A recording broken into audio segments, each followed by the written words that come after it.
ఓహో కట్టుకున్న పచ్చ చీర బాగుందే చిలకమ్మ ముట్టుకుంటే కట్టు జారి పోతుంది వినవయ్య అరే వయ్యారి నారి ఒదంట చేరి మిద మిద పడతావే అల్లేసుకోరా గిల్లేసుకోరా ఆకువక్క నీకేరా కొంటె ఉప్పు సరి కొంగు సైక మరి ఈ అల్లరి హద్దులు దాటకే బుల్మా సత్యభామ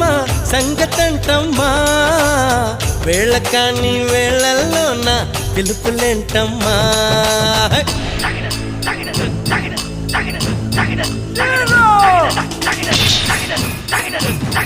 Tagina.